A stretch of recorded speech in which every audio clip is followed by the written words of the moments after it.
All right. Welcome, everybody. I'm Kevin Barrett. I'm with Success Minded Leader. And today we have got a great topic called Sharpening the Saw. I'll get into what that is in a little bit here. Uh, with me, of course, as always, is Mary Hambleton of Soul Canyon Training and Development in Central Oregon. And I am based in the Seattle area. And as I was telling some of these folks before we got started, we started this about 6 years ago um, because we had to figure out for ourselves how to manage business during COVID. And this was a way to kind of get us exposed to people and start some things. So we have been going continuously 6 years plus every month, Mary doing 1 month, me doing another month. So, and we'll talk about what Mary has coming up next month, which is a great topic as well. So, with that, I'm going to go ahead and share my screen here. I'm betting if you're like me, you're tired. The world is demanding a lot from us now.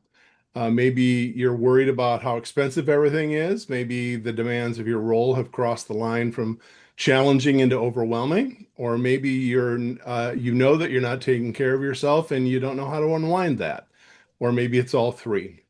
So today we're going to dig into that a little bit. And there's a part of it that makes this a little bit harder. The advice that you've been getting doesn't work necessarily.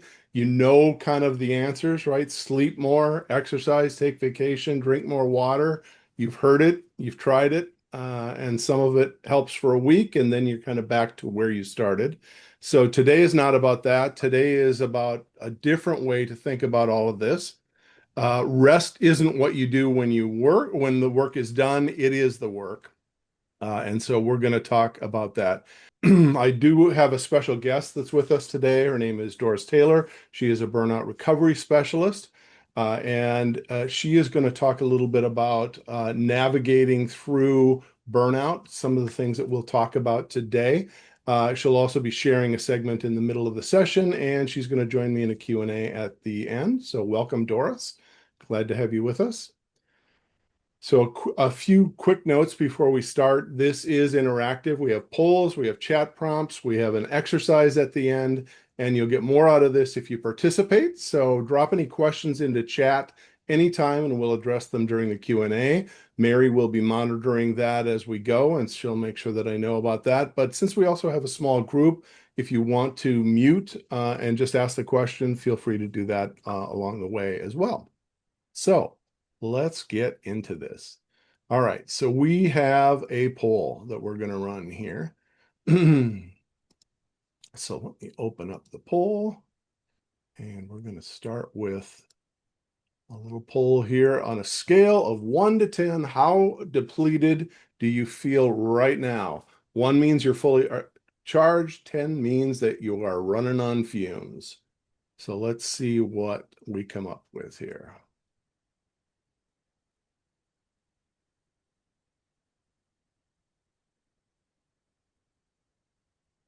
All right, I'll leave it here for just another minute or so, give you a chance to chime in.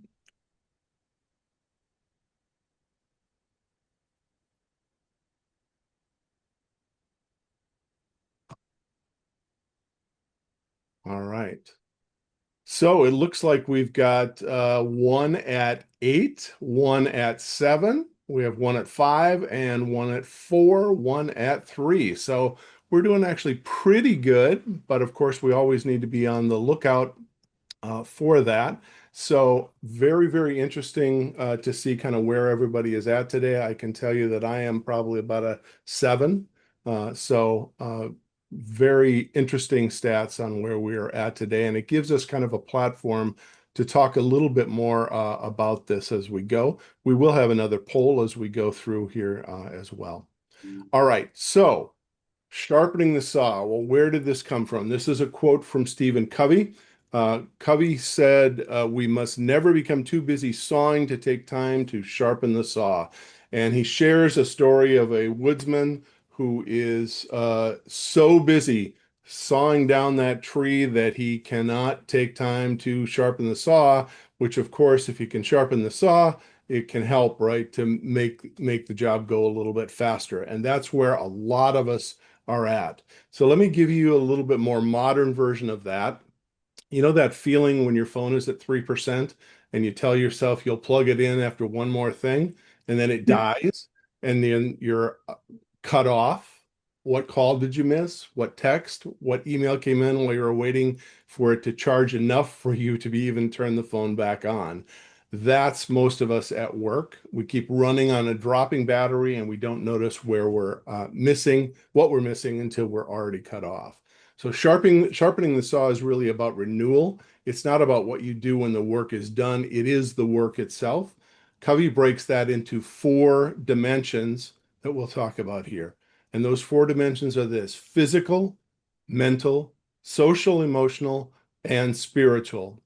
And when we're talking about spiritual, it's not just religion, it's really finding meaning in life. And I'll go through that a little bit more as we go through here.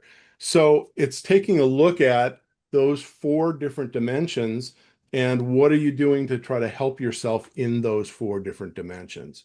So before we get into that, let's talk a little bit about what the cost of it is to you. I want to share some statistics with you. First of all, 55% of workers are experiencing burnout right now. That's the majority of the workforce. And it isn't an outlier. It is really the new normal. People are operating at a burnout level. All right. Burned out employees are 3 times more likely to leave their employer in the coming year. So if you're a leader, that makes this a retention problem as well.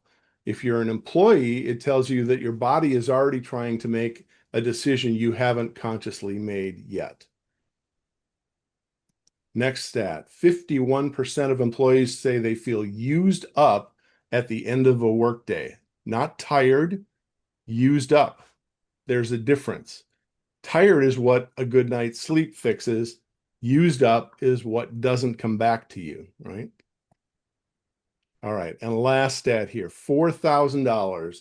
The amount of that each burned out employee costs an employer about $4,000 a year in decreased engagement and effectiveness. Multiply that across your team, across your company, and the cost becomes enormous and it's mostly invisible. These aren't abstract numbers. This is the foggy Tuesday afternoon when you can't write a clear email. This is snapping at somebody in a meeting and not knowing really why. This is realizing that you haven't had an idea worth keeping in a couple of weeks, right? We all feel that from time to time. And so there is not only this personal cost to you, but there's also cost to the organization. All right. All right. So why don't we sharpen the saw? Well, here's with the part that most webinars and even books on this topic skip.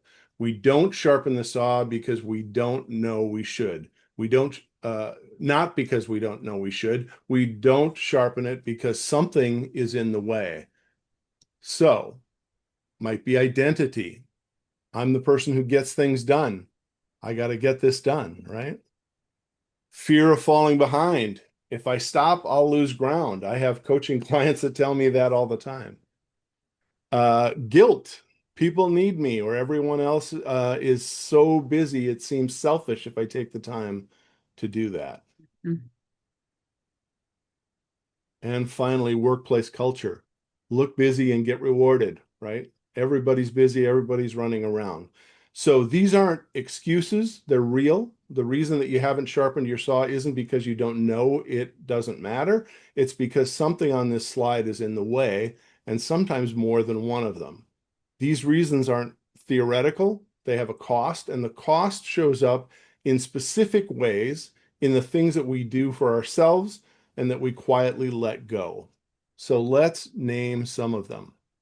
All right, we're going to do another little poll here, and I'm going to ask you the question, what's one thing that you used to do for yourself that you've stopped doing? So let me pull that poll up.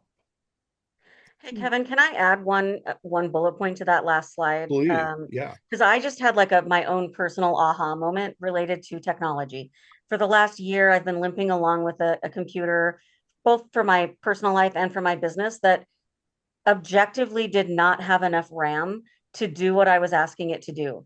And so Yeah. I was constantly frustrated and slowed down. And it took more time to do things than I felt like it should, which just increased my stress level and increased my feeling of like running out of spoons or running out of cups or whatever. And the reason it took me a year to get to the point of like buying a computer that meets my needs is I gaslit myself into thinking, well, this computer is only 4 years old. It should still be working. And so it's that sunk cost perspective like, okay, so yeah, you have a computer that should still be working, but it's not. Are you going to Yeah. keep limping along or are you going to bite the bullet and buy a computer that can actually do what you need it to do? And if you had Yeah. asked me the, are you a 1 or a 10, 2 weeks ago before I got this computer, I would have been down around 9, 10. But because I have a computer that can actually do what I need it to do, to multitask, to have, multiple Zoom and Teams meetings back to back, oh my God, it's like a game changer. And so I have Yeah. to like challenge myself to think about what's the return on investment. Boy, that's just so great, Amy. Thank you for sharing that. And Mary and I often talk about the fact that, especially as small business owners, we can't do everything, right? And so sometimes maybe it pays off to have a marketing person that you can pay to do a few things for you, right? Or buy a better computer or spend the money, right? And I can totally relate to that. I am my dad's son when it comes to spending money. And that means I'm very tight-fisted. So I've gone through the same type of argument with myself. Should I get that computer? No, I should hold on to that money. So thank you. That's really great. All right. So the question is, what's one thing that you used to do for yourself that you have stopped doing? So let's pop up the poll and you can just jot in an answer. This is completely anonymous. So let's see what we get.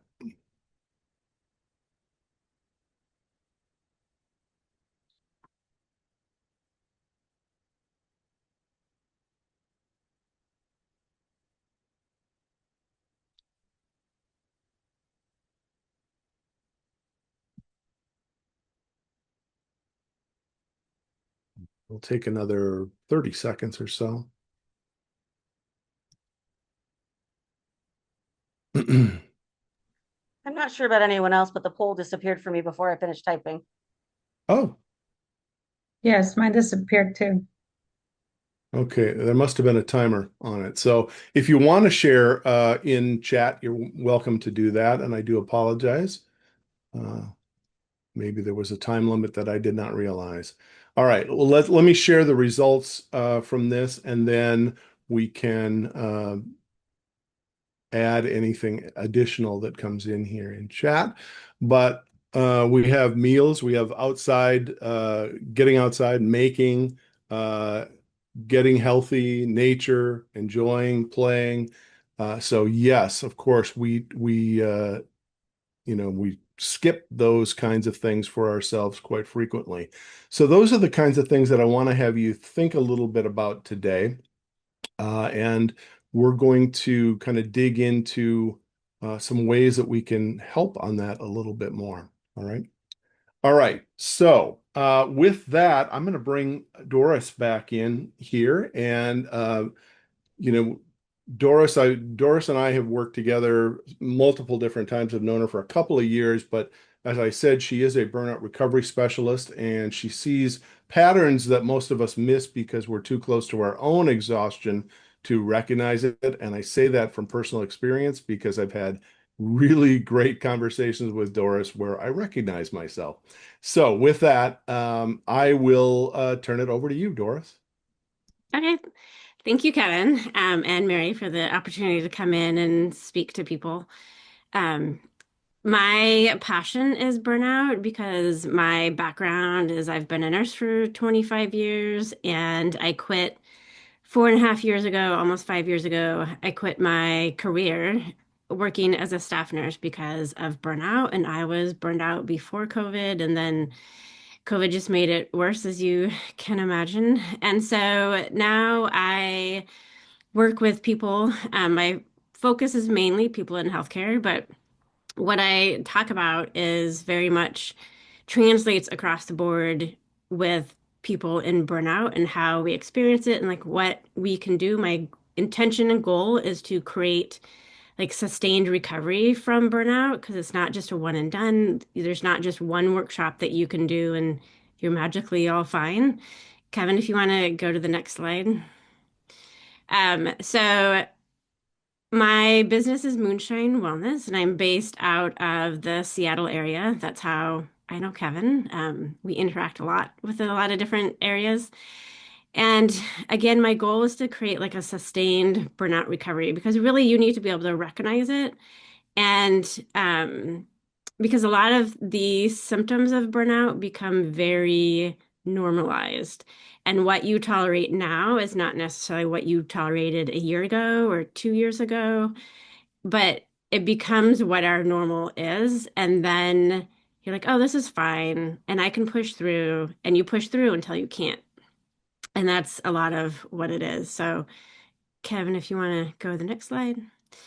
So this is kind of the breakdown of a 90-minute workshop that I do for people. And so I've taken the main highlighted points of things to think about. And my hope is that you can start thinking about them a little bit differently than what you've experienced or have been told that burnout is. So the first piece is looking at your nervous system, and this is through a polyvagal theory lens. So, who here has heard about fight, flight, freeze, fawn?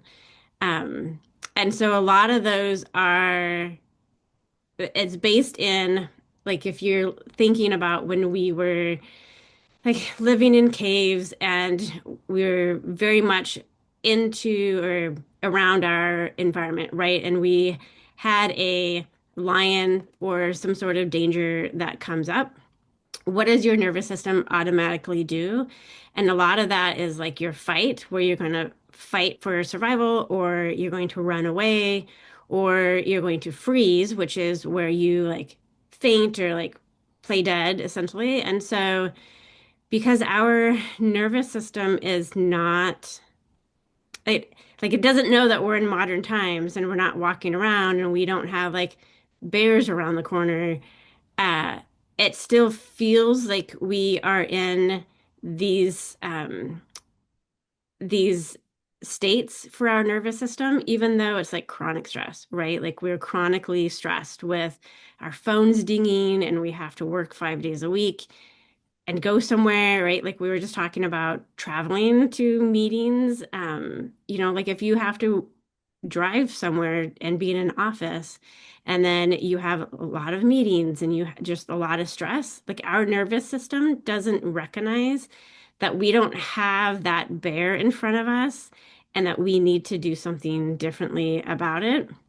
And so I feel that our nervous system has a general state where it feels most comfortable. And so, looking at this chart, a lot of people are either in that hyper arousal state. And a lot of that is like if you're chronically irritated, if you're the type A personality person who is like, I do everything for everyone else and I get shit done. It's like you're in this constant hyper aroused state, whether you think about it that way or not. Or you're in this hypo aroused state, and that's your freeze response. That's when you're coming home from work and you're exhausted.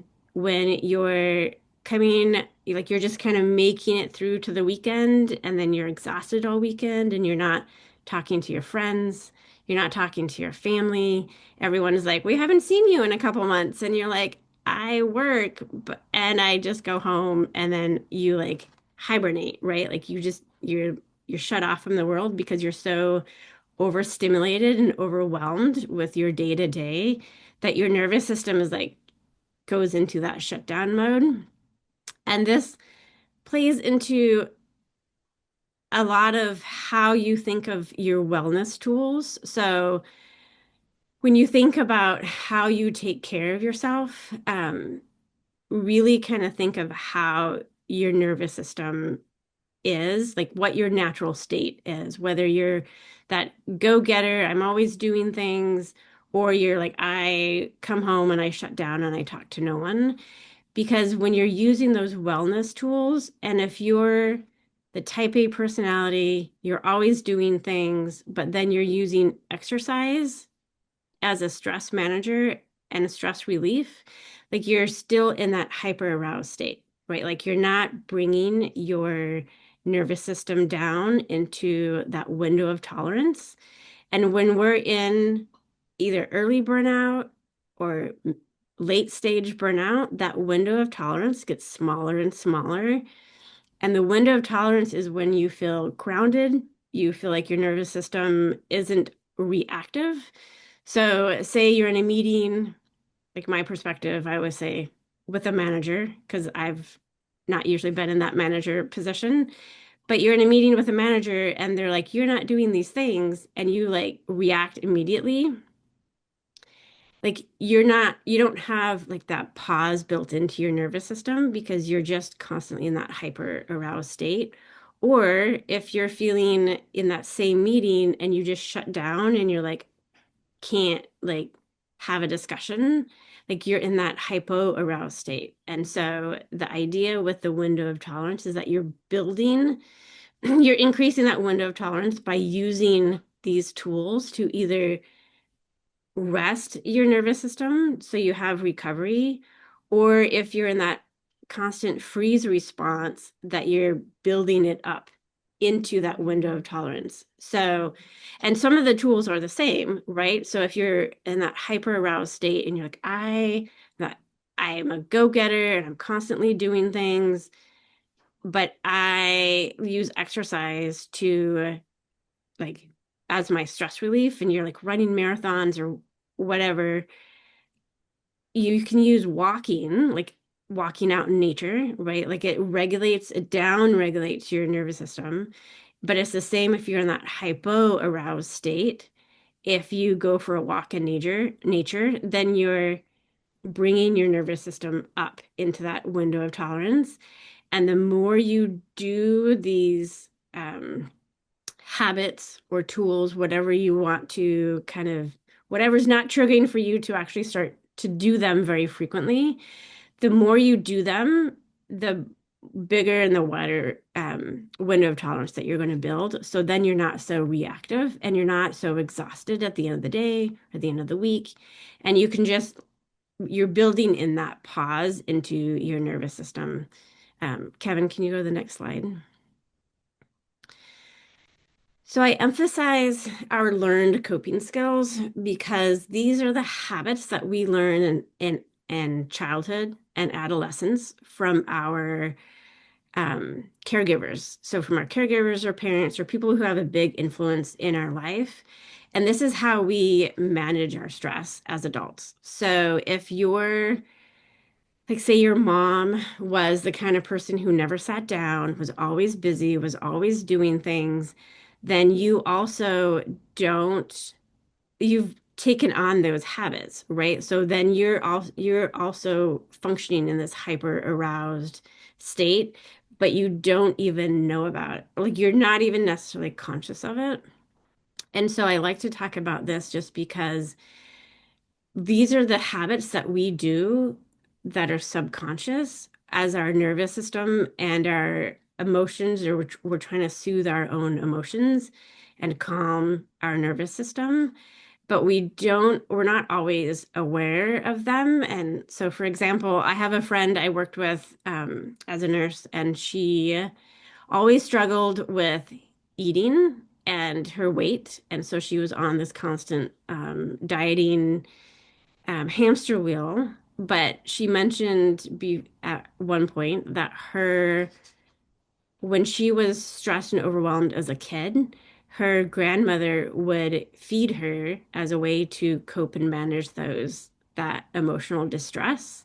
And so you learn to use that food as a coping mechanism, but then as an adult, it gets you into this like weight management, like how do you cope and manage your stress and overwhelm? And those are really hard habits to break. And there's a lot of shame and there's a lot of guilt around them. But these are habits and tools that you learned very young, and so then you that's what you do as adults, and that's what kind of keeps you a lot of times stuck in these cycles of burnout. Because I talk a lot about how it doesn't matter how many degrees you have or how many jobs you take, if you don't really look at and be very conscious of your nervous system state and your learned coping skills, you're just going to keep repeating these habits because there's always stress, right? Like there's not a life where there's not going to be something going on, and really looking at how your behavior is related to stress management. And so adaptive is like your healthy coping tools. That's like taking walks, that's meditation, that's these things that really like regulate your nervous system well for the long term. And the maladaptive behaviors or coping, those are tools that you do in the short term. That's like eating a really like the comfort foods, right? That is like having a glass of wine or a bottle of wine after work. And like those are the maladaptive tools where in the immediate they make you feel better, but in the long term they are causing more issues. And so it's really just something to pay attention to. And a lot of what I say is there can be a lot of shame and guilt around your learned coping skills. And really, when you're trying to step back and you're just gathering data, you're gathering information as like, how do I cope with stress?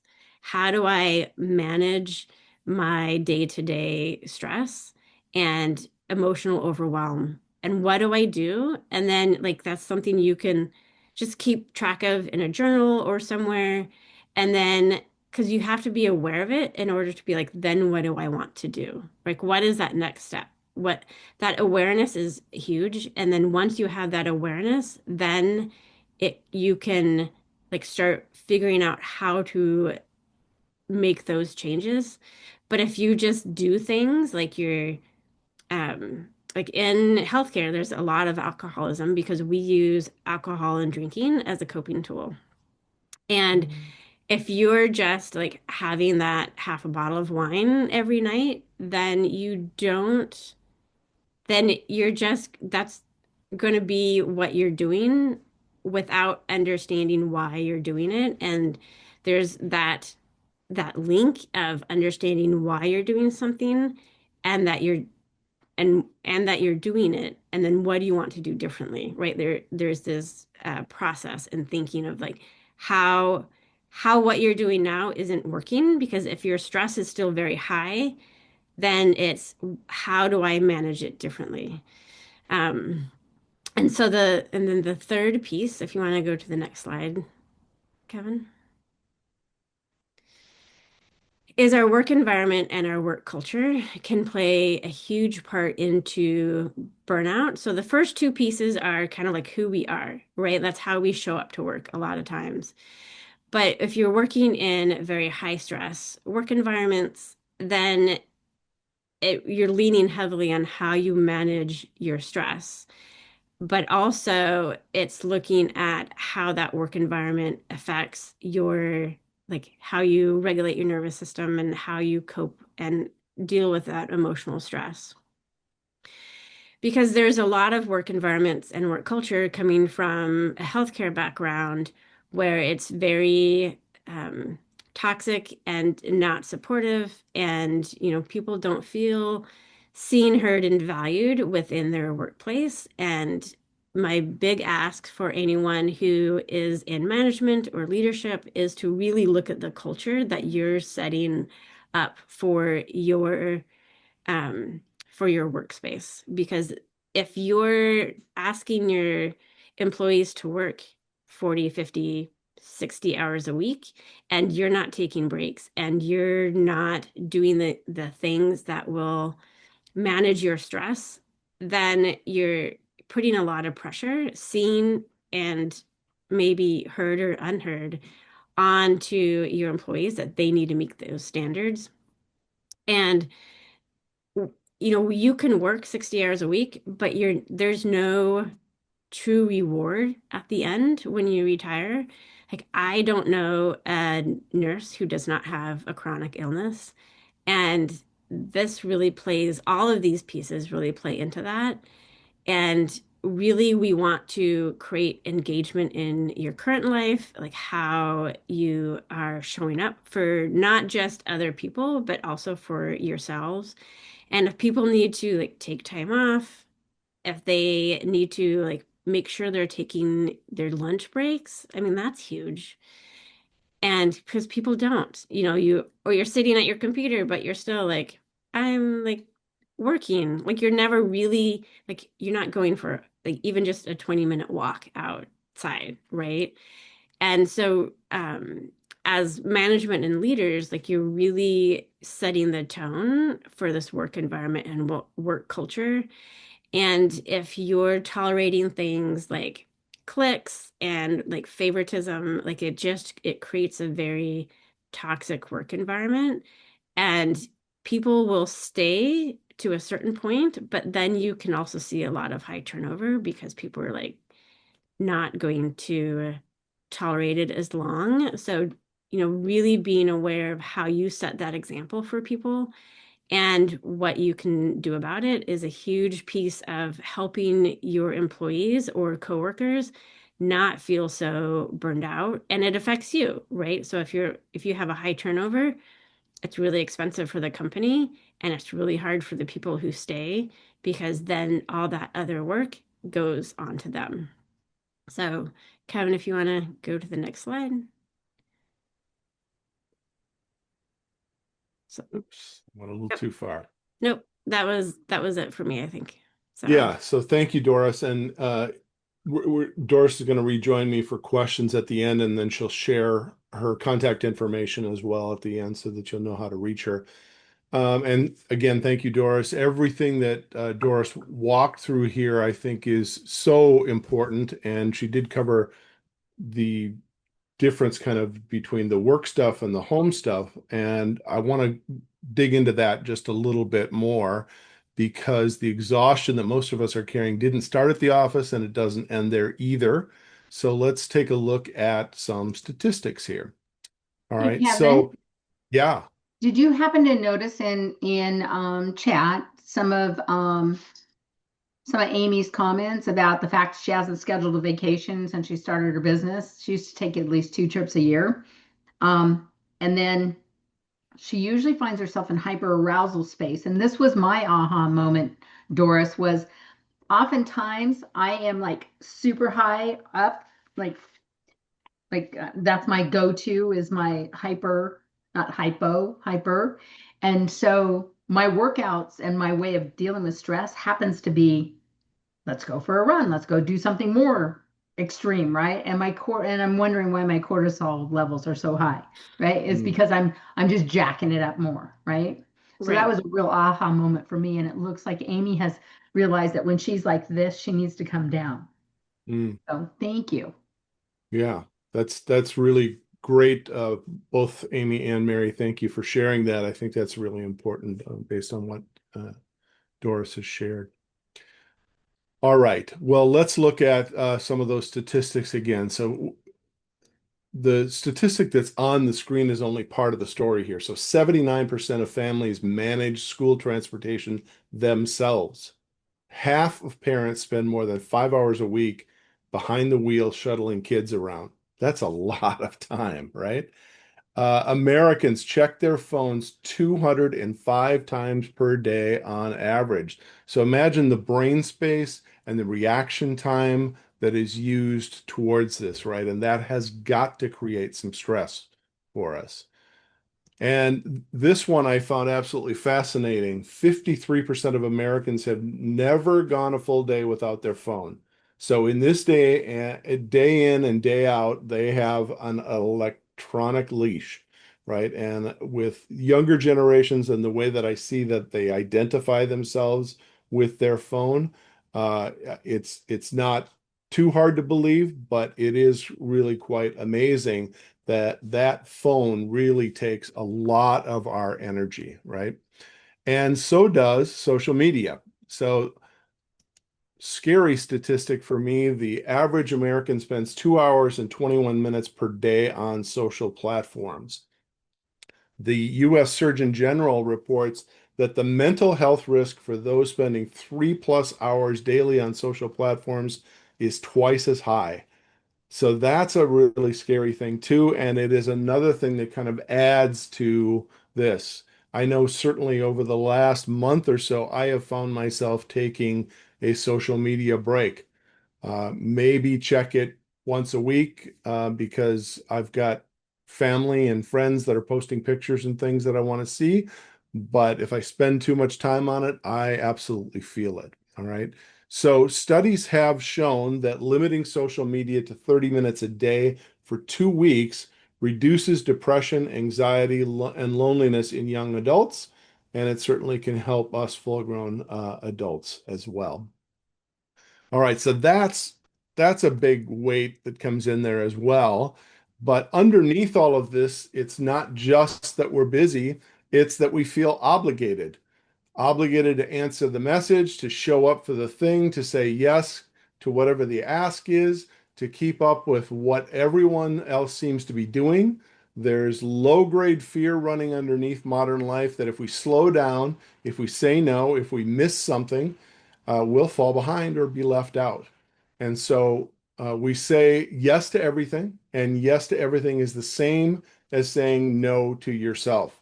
Now, you may not be familiar with this phrase, maybe you are, but FOMO stands for fear of missing out. All right, so we don't necessarily need a better time management system. You need permission to disappoint people. Some of the things on your plate got there because you couldn't stand the discomfort of saying no. So renewal starts when you decide that your depletion is a worse outcome than someone else's mild disappointment.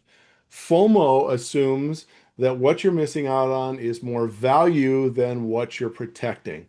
And so we need to flip it in our minds, right? The fear of missing out on one more event, one more opportunity, one more yes is costing us the thing that restores us. So you're not missing out, you're opting in to yourself for once, all right? So here's a filter that I want to have you think about the next time that you feel obligated to say yes. Ask yourself this question. If this were happening tomorrow, would I be glad I said yes, or would I be looking for a way out? That feeling, that the quiet dread of when something gets close is information for you to kind of calculate, right? Most of the overwhelm is made of yeses that we avoid, that we gave to avoid a moment of discomfort. So I want to have you kind of think about this. Saying yes to everything is saying no to yourself, right? And so how do you find the balance in that? Mary, I know you're very fond of saying this. I say this as well. The old adage of what they tell you on the plane, right? Put the face mask on first before you help anybody, right? The oxygen mask. And that really holds up here as well. It is so important for us to be able to protect ourselves and to feel that we have more to give than we might now because we're saying yes to everything. All right. So let's get into some of the practices. And I want to be honest with you before we start. The practices themselves are not going to surprise you. You've heard versions of them before. Move more, read more, talk to people, sit in silence. What I want to do today is give you new information. It's to give you a structure that can make that information stick. Because the problem isn't that you don't know what to do. The problem is the problem is that knowing isn't doing it. So here's what is different. We're going to pick one practice per dimension. There is a spot on the handout that you can write this down on, or you can just write it on a piece of paper. And we're going to anchor it to something that you already do. So there's been great studies that are showing that if you can anchor what you're doing to something you already do. I brush my teeth, right? So right after I brush my teeth, I'm going to do what, right? And so we're going to talk about anchoring it. And before you leave today, you're going to commit to it out loud to yourself, right? And then structure the practices themselves is what is going to make it different. All right. So let's look at some of the things by the 4 dimensions here. Physical, no surprise here, right? Sleep, exercise, and food. When we're talking about physical, those are the things that we need to focus on. All right. Mental is resting your mind, learning new things, reading, and giving yourself time to think, right? I did see a study not long ago that said if you look at where somebody was even 10 or 15 years ago in terms of problem solving and the time that they had to be able to put to thinking something through versus what it is today, it is dramatically different, right? And so we have to find those ways to be able to make sure we can find time to think. All right. Social and emotional. So people in your life, real life connections, right? That makes a huge, huge difference, right? So who can you connect to, right? And if you're feeling burned out, if you're feeling really tapped out, this can be a really, really difficult one to make sure that you do because you got to go out and you got to go, right? But Kevin, can I make a comment on that? yeah, please. So, the kind of piece that people may not realize with being the social and the creating the real life connections is that that's how we co-regulate. And that's so when you're just hanging out with friends, if you're just, you're doing a happy hour or, just going for a walk, not just by yourself, but with someone else, like you're actually co-regulating and you're meeting, your nervous system is meeting with that other person. And we are social animals, we're mammals. And so we like intuitively, we need to be around and other people in community. And so it's not just that you're hanging out with a friend, you are actually like co-regulating with them. And so that actually does regulate your emotions, as well as like if you can talk about things outside of how overwhelmed you are, and like then you're building different connections on different levels. So Love it's more important than what people think it is. Like you're just like, it's my friend, but there's so many deeper levels of it than just like you're just hanging out with a person. So Excellent. Thank you, Doris, for sharing that. That's awesome. All right, let's talk about the last one here, spiritual. And just as a reminder, this isn't religious, right? It could be. That could be your choice, right? But it is finding meaning. It is understanding what you stand for. So what are your values? And it's time doing what matters most to you, right? Spending time with the grandkids, spending time with your pets, right? Reading, going to a movie, those kinds of things that you enjoy, that really can help you spiritually as well. All right. So I want to go through each one of these and I'm going to give you a thing to do, but some flexibility in here in terms of what you choose. All right. So physical renewal. So here's a practice, and this one I am doing myself. Move for 20 minutes a day. All right. And this is not a workout, not training for anything, movement that gets you out of your chair and into your body. Any kind of movement is going to help. All right. Now, here's some other options that might help as well. So, walking outside for 20 minutes a day with no phone, right? Stand up and move every 60 minutes during the workday. It is amazing when you're so sedentary what that does, right? Stop eating in front of the screen, right? Make that choice that you are going to separate your lunch from being in front of the screen, all right? Or pick a consistent bedtime and protect it. Those are all things that can help get you physical renewal. So kind of think about what is going to work for you, right? All right. Next one here, let's look at mental. So the practice that I'm going to suggest for you is to read something hard for 15 minutes a day. And we're not talking about something that's in your inbox, not headlines, a book, an essay, a long form piece that asks something of you, that helps you build that problem solving and helps you be able to kind of make those connections that Doris is talking about, right? So, something that really, really challenges you. And I know what you're thinking. I don't have time to read, or I read all day and my job is reading, or I tried and I couldn't focus. All of that's real. And none of it changes what the research keeps showing us, which is that the Rush Memory and Aging Project has followed thousands of adults over 2 decades, and they found that people who engaged in mentally stimulating activities like reading throughout their lives had significantly lower rates of cognitive decline. Not slightly slower, significantly. All right. So reading is one of the most reliable predictors that we have of staying sharp into our 60s, 70s, and 80s. All right. So this isn't a self-improvement pitch. It's really a cognitive defense pitch. Your attention is being eroded every day by the design of every app on your phone. 15 minutes of hard reading is how you rebuild what's being taken from you. 15 minutes isn't a lot. That's less than the time most of us spend on social media before lunch, right? All right, here's some other ideas. If that doesn't drive you, well, maybe listening to one long form podcast a week, or taking 30 minutes a week to think about one hard problem on paper and trying to solve it. Learning something new, a class, a tutorial, a documentary outside of your field, or writing for 10 minutes a day longhand with no purpose. Just write, right? Get a journal and write.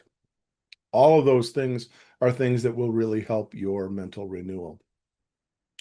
All right, on the social and emotional renewal, adding on to what Doris said here. So the practice, have one real conversation a week. So phone down, eye contact, the kind of talk that you used to have with people before everybody got so busy, right? The social dimension isn't about having more friends or going to more events. Most of us are surrounded by people and we're still lonely. The renewal happens in real conversation with no phone in your hand, no agenda, no clock to watch. So one conversation a week with your partner, a colleague, a friend that you haven't seen in months, your child. The rules are simple. Phone down, eye contact, listen more than you talk. And if that doesn't appeal to you, perhaps one of these will. Eat one meal a week with someone, no phones at the table. Call, not text, one person a week that you've been meaning to talk to. Not text. Have a no screens dinner with your household once a week, and send one handwritten note a month to someone who matters to you. I will never forget at my mother's funeral how many people came up and said, I used to get these cards from her every once in a while, just a handwritten card from her, and it meant so much. These were things that none of her kids and her husband knew that she was doing, but she was doing that, right? And it made a huge, huge impact on people. All right, spiritual renewal. Let's go into that. All right. So the spiritual dimension is one that people get most uncomfortable with. So let me be direct about this again. It's not about religion unless you want it to be. It's about meaning, about knowing what matters to you and making sure that your life reflects it. So the practice is simple. All right. Spend 10 minutes a day with no input. All right. So no phone, no music, no podcasts, just you, your thoughts, and whatever comes up. All right. 10 minutes a day might be the most countercultural thing on this list. Everything in your life is engineered to keep you from spending 10 minutes alone, right? And some of us don't feel all that comfortable being alone either. Here's some other things that you could do in place of that, right? 10 minutes outside every day, no phone. Identify what matters to you and check weekly whether your time reflects that. So, what are your values, and does your life actually really reflect that? Keep a one-line journal each evening. That could be right after you brush your teeth. You're going to do just a little journaling. Take an unplugged day, one day a week with no work, no email, no obligations. All right. All right. So we're going to do one quick poll here, and then we will go to some questions. And the question is this: what dimension do you neglect the most? And so I'm going to have you just pop that into chat. Give us the number, one being the physical dimension, two being mental renewal, three being emotional renewal, and four being spiritual renewal. All right, let's see what we get here. All right, we got one. We got four, a couple of ones.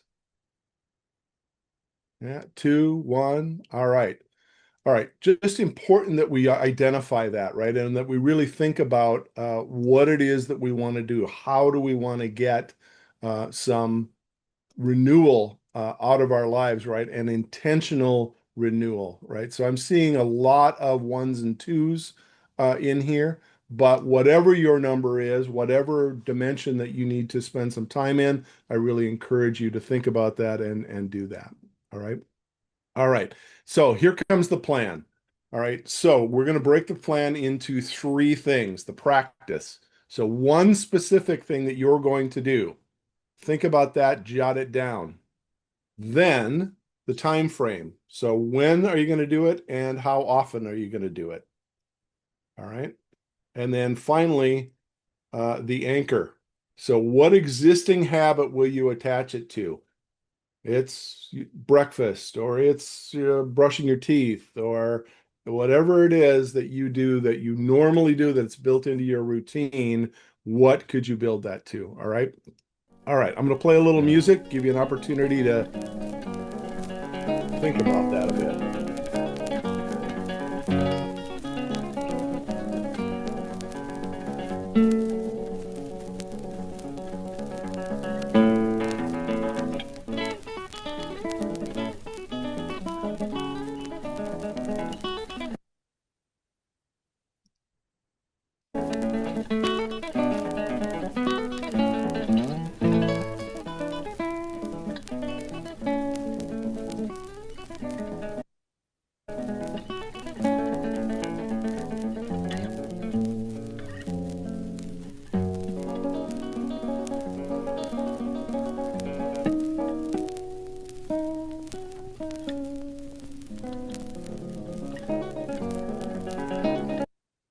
All right, that is for you to keep for yourself, but I really encourage you to challenge yourself to do that.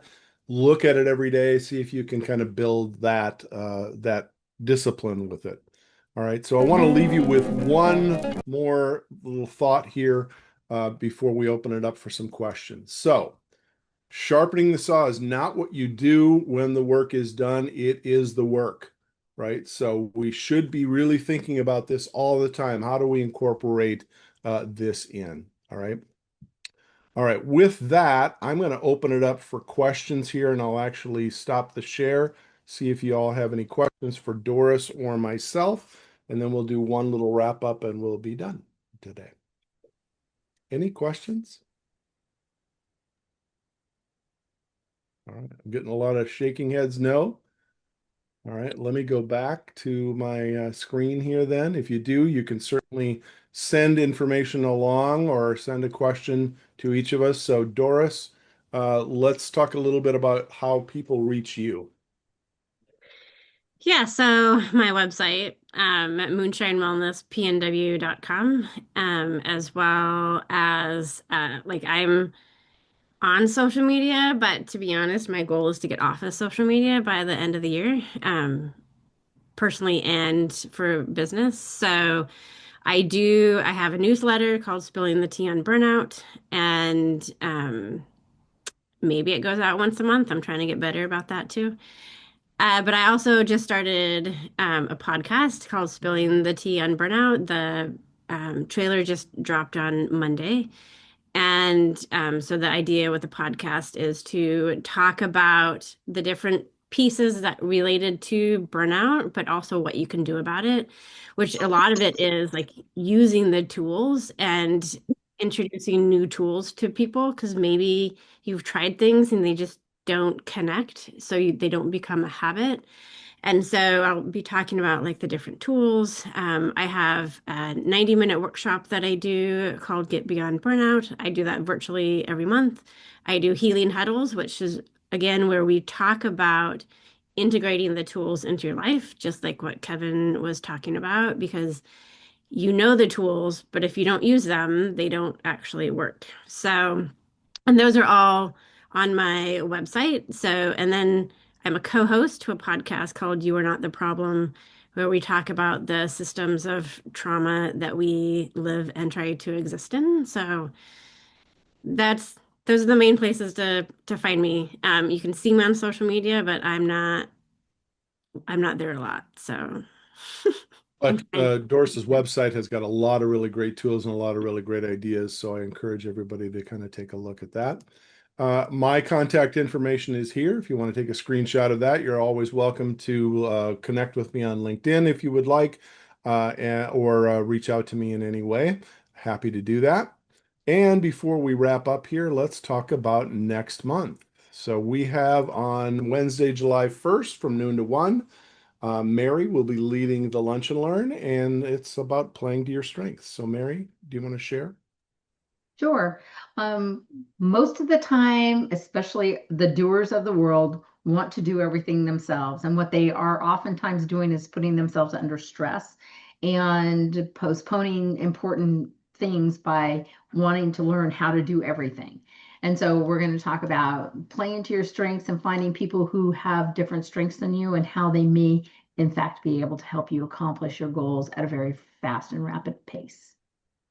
All right, excellent. You can sign up on the Soul Canyon website or the True North Skills website. And that is it for this month. Thank you so much for joining us. We really appreciate it. Hope you got some good things out of this, and feel free to connect with us in any way. All right. Thanks, guys. Take care.